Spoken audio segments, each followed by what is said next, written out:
guests know what it's like to stick to a budget and how dangerous it is for the government not to even try to stick to theirs. Anthony Mongeluzo, I should say, runs a computer services company. He's in Philadelphia.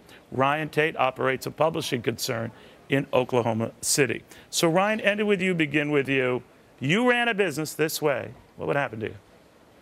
Well, I wouldn't even think to do that. And you nailed it, Neil, when you talked about politicians are making decisions that will affect us when they're long gone. And I think that's what drives us nuts.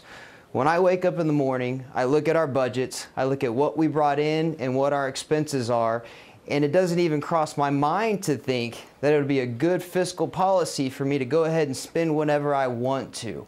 I make decisions based on what will protect us, what is sustainable, and I know that I have to pay those bills and I'm going to be held accountable for those decisions. And our politicians know they won't be held accountable because they'll be long gone when you and I and our children are paying these bills. That's really crippling them and crippling America like we see every day. What I worry about it that is this idea that, well, you know, we merrily go on. I mean, the market's at a record today. If it were worried, it had a funny way of showing it.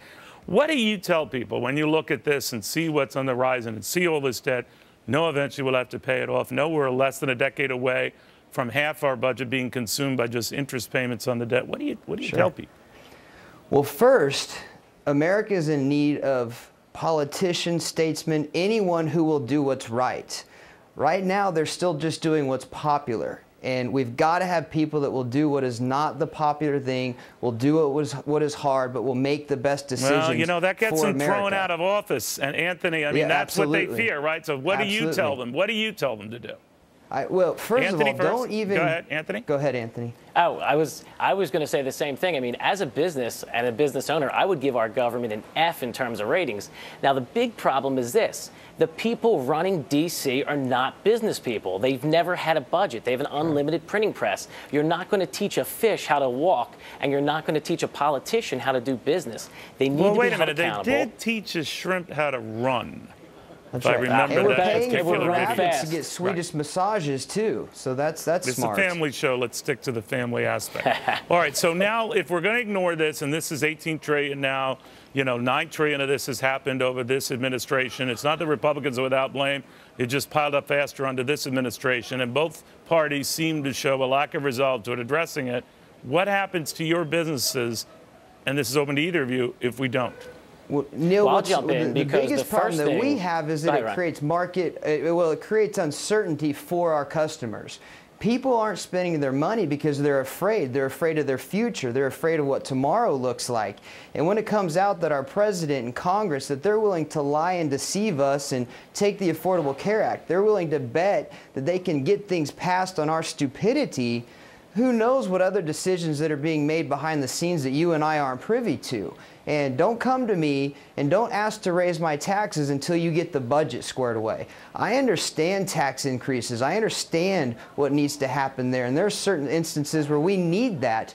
But until you can balance the budget, until you can be fiscally responsible, I don't even want to discuss that because there's far too much waste. And again, it's crippling us. Now, Anthony, if you ask a lot of people why they're worried and why they're nervous, they don't isolate the debt. What they tend to think, though, is that Washington is shoving a lot their way that they can't afford, whether it's the health law, whether it's all the new, taxes and regulations that go with that go way beyond just the upper income. All they know is there's some angst there, and it's being reflected early on in retail sales. How would you say Washington could turn this around or at least improve the mood?